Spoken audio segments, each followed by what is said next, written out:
Baik Ustadz, Bismillahirrahmanirrahim. Allahumma sholli ala Muhammad wa ali Muhammad. Saya menanyakan dan tadi membaca ayatnya luar biasa Ustadz. Bismillahirrahmanirrahim. Walaqad katabna fiz zaburi min ba'di dzikri annal ardo yarissuha ibadiyas salihun. Ini dua ini pertama Ustaz, apakah bisa kita amalkan dalam siap sholat kita sebagai kecintaan kita datangnya Imam Zaman? Itu pertanyaan saya pertama Ustaz. Yang kedua, kalimat fi zaburi, kitab Zabur mimbadi zikri. Nah, zikri dimaksud tadi kan Ustaz nerangkan Taurat. Nah, ini apa maksudnya Ustaz kira-kira dalam ayat tersebut? Padahal zikri tapi diartikan dengan Taurat.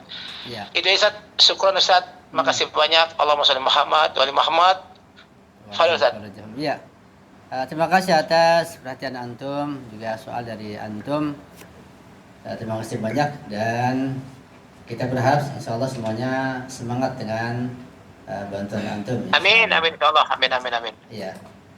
Yang pertama tentang ayat tersebut sangat bagus dijadikan sebagai zikir, sebagai wiridan.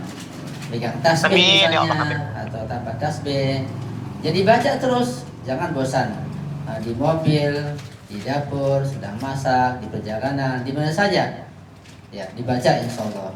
Dan juga diingat artinya dan juga tafsir yang kita baca diingat-ingat juga. Sangat bagus insyaallah. Dia akan zikir.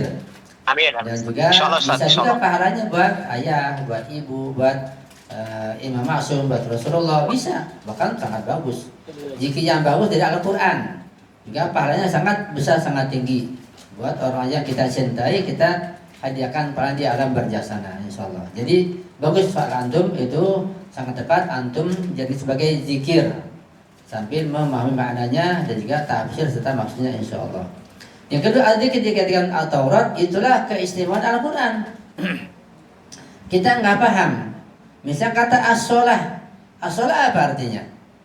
Bisa sholat artinya sembahyang, bisa as-sholat artinya doa, bisa as-sholat artinya apa? Baca sholawat. As-sholat tiga arti. Bisa sholat, Allahu Akbar, ruku sujud sholat. Bisa as-sholat berdoa, baca doa, Allahumma ya Allah sholawat. Yang ketiga bisa mana sholawat? Yang mana? Ya kita nggak tahu. Kalau kita nggak tahu, ya fas'alu ahla dzikri in kuntum la ta'lamun. Nggak tahu tanya pada ahli zikir. Siapa? Ahlul bait. Puncak ahli zikir adalah Rasulullah pada masa Nabi. Di masa Nabi, para sahabat Nabi yang nggak tahu apa nanyanya, banyak ke Nabi. Ahlul zikri di masa Nabi ada Nabi. Nah kita kan nggak ada Nabi, jauh. Nah berikutnya ahlul zikri di masa berikutnya Nabi nggak ada, siapa? Yang paling pinter, yang paling pandai, paling banyak ilmunya, paling jujur, paling siapa? Siapa kalau bukan Imam Ali? Semua sahabat Nabi nanya kepada Imam Ali. Dia buktikan dalam masalah politik. Setelahnya pada Imam Hasan. Imam Hasan terus begitu. Pada masa Imam terakhir, Imam Zaman. Kemudian gaib. Kita bertanya pada siapa? Kan nggak ada. Tanya pada wakil beliau. Siapa? Para maroji, para marja. Jauh juga ya, tanya keturunnya begitu. Ya, yang bisa menyambungkan ke sana. Dia bertanya. Kayak al-zikir, kita nggak tahu apakah Al-Quran, apakah Taurat, yang lain. Kita tanya, nanti dikasih hadisnya. Kenapa begitu ya? Kita nggak tahu, sudah kita terima saja. Nah, kalau dijelaskan pun nanti sulit bagi kita. Kenapa sulit? Ya karena al-zikir dikatakan Taurat melihat qarinah, melihat tanda ayat sebelumnya, setelahnya, ayat yang lain begitu. Melihat kandungannya, isinya, sejarahnya, maka al-zikir Taurat begitu. Kenapa begitu? Itu urusan ulama. Kita hanya menerima jawaban secara segera seperti itu. Kok al-zikir di sini bukan Al-Quran tapi Al-Taurat? Ya karena ada qarinah. Apa sih qarinah? Tanda-tanda. Apa sih tanda? Lihat ayat sebelumnya, setelahnya, surat yang lain, hadis-hadis yang lain, terus digali, ini maksudnya. Begitu ya. Kita terima matanya saja. Itu yang kita pahami ya. Jadi jelas ya insyaallah ya. Di al-zikri itu maksudnya adalah Taurat, itu jawabannya seperti itu ya. Jelas Ustaz. Syukran Ustaz. Makasih banyak penjelasan Ustaz. Syukran banget Ustaz. Insyaallah anak akan amalkan Ustaz. Doa tersebut Ustaz. Soal yang lain jangan meniru insyaallah. Mengikuti baca amalan tersebut, ayat tersebut diamalkan dan dibaca sering-sering. Ya. Iya, silakan Ibu. Assalamualaikum warahmatullahi wabarakatuh. Waalaikumsalam warahmatullahi wabarakatuh. Saya mau tanya Ustadz, di antara tanda-tanda hari kiamat itu dengan munculnya Imam Mahdi atau Imam Zaman dan matahari terbit dari barat. Nah, ketika tanda-tanda itu udah muncul, yang setahu saya itu taubatan seseorang itu udah ditutup. Artinya orang yang bertobat itu taubatnya tidak diterima. Apakah itu benar? Mohon penjelasannya. Terima kasih Ustadz. Assalamualaikum warahmatullahi wabarakatuh. Iya. Yang saya pahami dari penjelasan para ulama, hadis-hadis dan riwayat, pandangan itu tidak benar. Bahwa zuhurnya Imam Jamal sebagai tanda hari kiamat tidak benar. Ya, itu salah persepsi, salah penafsiran. Bahkan zuhur Imam Jamal itu sampai ke kiamat masih ribuan tahun. Ya, sangat panjang. Ada rojah kan. Nah, rojah itu masa kekuasaan para imam maksum. 12 imam. Kalau satu imam sekian terus tahun, panjang sekali. Kita nggak tahu berapa lama. Itulah masa kejayaan. Jadi panjang, bukan tanda kiamat sudah dekat, enggak. Udah taubat ditutup, bukan, itu enggak benar. Masih lama. Jangan khawatir dengan unsur Imam Jamal, kiamat sudah dekat, enggak, masih jauh. Masih 2 tahun lagi. Itu paling enggak benar. Nah, hadis yang mengatakan seperti itu, bunyinya begini. Ya, bahwa Allah akan mengutus Imam Mahdi menjayakan dunia ini sekalipun 1 hari sebelum kiamat gitu. Itu untuk menekankan pentingnya zuhur Imam Mahdi. Itu pakai seandainya. Ya. Misalnya ada hadis mengatakan lau anna Fatimah binta Muhammadin saraqat laqata'tu yadaha. Itu pengandaian pakai lau. Lau itu bahasa Arab ya, punya makna tertentu. Lau seandainya. Seandainya Fatimah binti Muhammad mencuri, pasti akan potong tangannya. Nah, kita mananya lahiriannya itu menunjukkan kerendahan Sayyidah Zahra kalau dia mencuri. Bukan kalau dia mencuri seandainya. Nah, kata andai di bahasa Arab itu menunjukkan kemustahilan. Misalnya saya katakan, laita syababa ya'udu yauman. Seandainya masa muda sekarang kembali padaku, mungkin enggak kembali masa muda? Seandainya enggak mungkin terjadi. Anda sudah 60 tahun menghayal, oh seandainya kembali Anda muda lagi, ya mustahil. Jadi justru di balik itu menunjukkan mana kemustahilan. Ketika Sayyidah Zahra dikatakan seandainya, berarti beliau mustahil mencuri pakai lau. Berarti menunjukkan ismah beliau, itu maknanya. Kalau nggak paham kan, ada kata mencuri negatif, enggak, justru malah positif. Gitu. Ini pun seandainya kiamat tinggal sehari lagi, pasti aku akan utus yang namanya Imam Mahdi. Itu pakai seandainya. Itu mana hadis begitu. Bukan menunjukkan ada kiamat ketika utus manusia, bukan, itu tidak benar, salah tafsir. Jelas ya? Ya.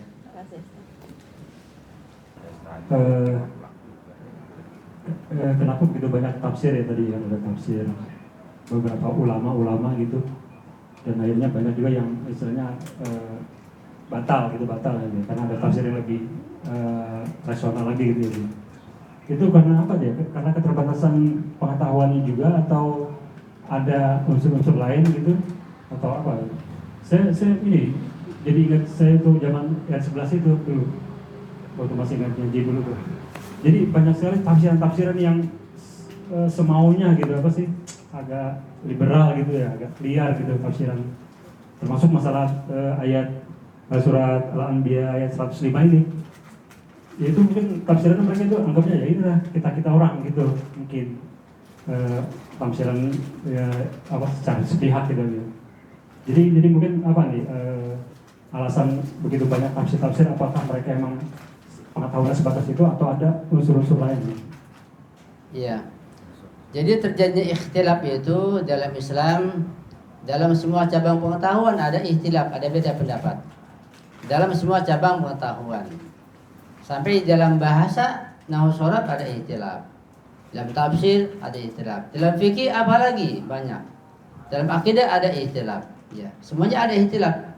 Nah, kenapa terjadi ikhtilaf? Demikian rupa. Ada sebab utama, ada sebab yang tidak utama. Sebab utamanya apa?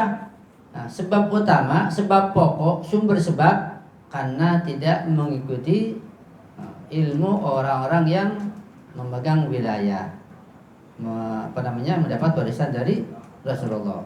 Ahlul Bait al-Ma'sumin, yaitu 12 orang imam. Disebut Ahlul Bait bukan semua keluarga Nabi, enggak. Karena keluarga Nabi dibagi 4. Ya. Ini keluarga khusus Nabi, yaitu para imam ma'sum.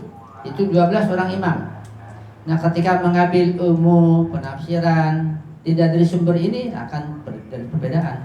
Ketika dari sumbernya mereka nurun wae nggak ada perbedaan. Ya, seperti itu. Itu sebab yang utama, sebab yang global. Itu sebabnya. Sehingga ini menjadi sumber utama, ya, penyebab ikhtilaf sampai sekarang. Ada sebab-sebab yang tidak utama, sebab cabang, sebab parsial. Itu banyak. Karena perbedaan bahasa misalnya, karena perbedaan dalam misalnya menilai para perawi hadis bisa juga, atau berbeda dalam menerapkan i'rab dalam nahwu shorab bisa juga. Banyak sebabnya. Itu urusan ulama, masalah i'rab, masalah bahasa Arab, masalah bahasa hakiki, kinayah, masalah yang lain di filsafat, itu sudah urusan ulama. Itu sudah sebab cabang. Di sebab utamanya karena tidak mengikuti penafsiran wilayah itu. Kalau itu tidak ada ikhtilaf, tidak akan ada.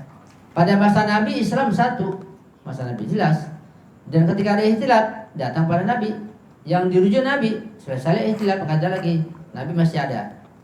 Ya, Islam masih bisa diatasi, ada solusinya, turun wahyu.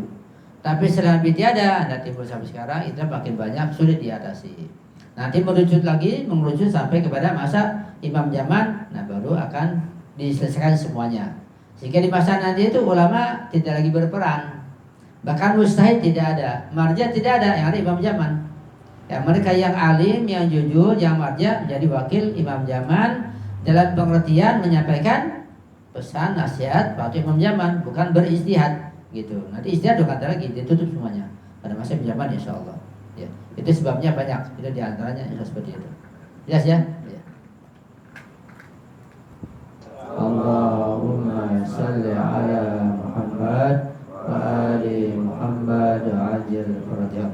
Sekian dari saya, mohon maaf atas segala kekurangan, kesalahan, mohon dikoreksi, mohon doa antum selalu. Dan akhiri, wassalamualaikum warahmatullahi wabarakatuh.